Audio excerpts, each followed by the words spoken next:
आप सभी को मेरा नमस्कार। तो दोस्तों, आज मैं आपके लिए इस वीडियो में शीतला अष्टमी व्रत कथा लेकर आई हूँ। तो प्रेम से बोलिए शीतला माता जी की जय हो।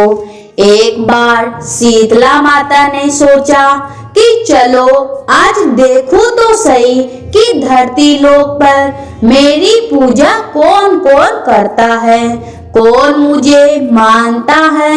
यही सोचकर शीतला माता जी धरती पर राजस्थान के डूंगरी गांव में आई और देखा कि इस गांव में मेरा मंदिर नहीं है और ना ही मेरी पूजा होती है। माता जी शीतला गांव की गलियों में घूम रही थी कि तभी एक मकान के ऊपर से किसी ने चावल का उबला हुआ पानी नीचे फेंका। वह उबलता हुआ पानी शीतला माता जी के ऊपर गिरा, जिससे शीतला माता जी के शरीर पे फफोले छाले पड़ गए। शीतला माता जी के पूरे शरीर में जलन होने लगी। शीतला माता जी गांव में इधर उधर भाग भाग के चिल्लाने लगी कि अरे मैं जल रही हूँ, मेरा शरीर तप रहा है, जल रहा है, कोई मेरी सहायता करो, कोई मेरी सहायता करो। लेकिन उस गांव में किसी ने भी शीतला माता जी की सहायता नहीं की। वही अपने घर के बाहर एक कुमारन महिला बैठी थी। उस कुमारन ने देखा कि अरे यह बुढ़िया माई तो बहुत जल रही है, इसके पूरे शरीर में तपन हो रही है, इसके पूरे शरीर में फपोले पड़ गए हैं, यह तपन सहन नहीं कर पा रही है।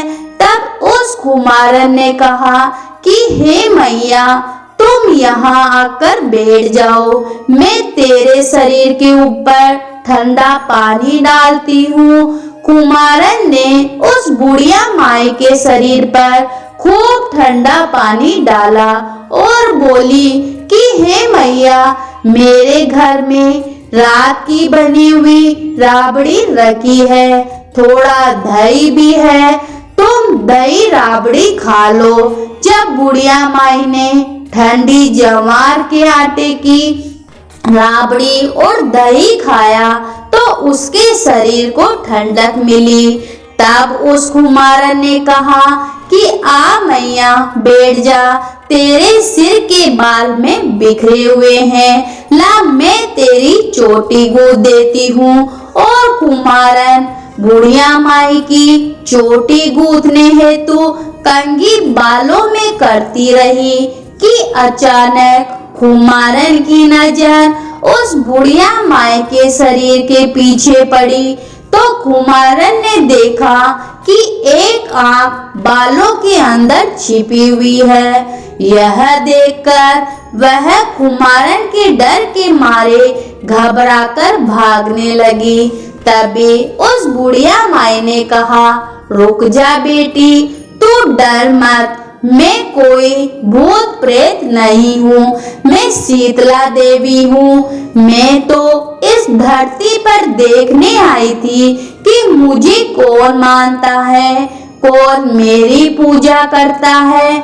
इतना कहकर माता जी ने 4 भुजा वाली हीरे जवाहरात के आभूषण पहने, सिर पर स्वर्ण मुकुट धारण किए, अपनी असली रूप में प्रकट हो गई। माता के दर्शन कर कुमारन सोचने लगी कि अब मैं गरीब इन माता को कहाँ बैठा हूँ। तब माता जी बोली कि हे बेटी, तू किस सोच में पड़ गई। तब उस कुमारन ने हाथ जोड़कर आंखों में आंसू बहते हुए कहा कि हे माँ, मेरे घर में तो चारों तरफ दरिद्रता बिखरी हुई है, मैं आपको कहाँ बैठाऊं।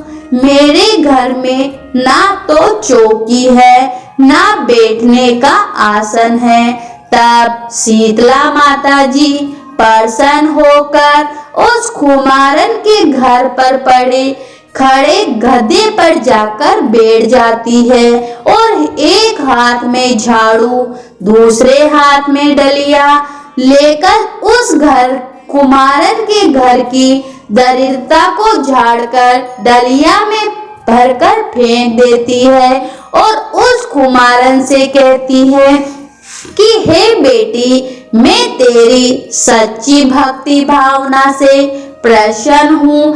अब तुझे जो भी चाहिए मुझसे वरदान में मांग लो।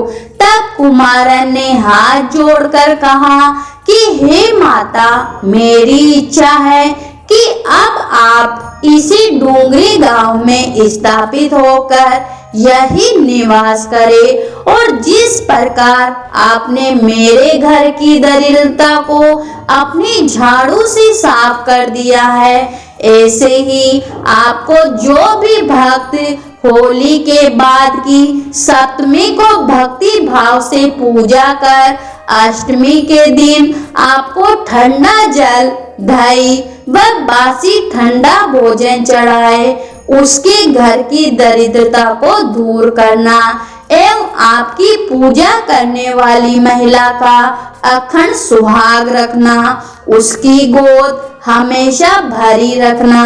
साथ ही जो पुरुष शीतला अष्टमी को नाई के यहाँ बाल न कटवाए, धोबी को कपड़े धुलने ना दे और पुरुष आप पर ठंडा जल चढ़ाकर नारियल फूल चढ़ाकर परिवार सहित ठंडी बासी भोजन करे, उसके काम धंधे व व्यापार में कभी भी दरिद्रता न आए।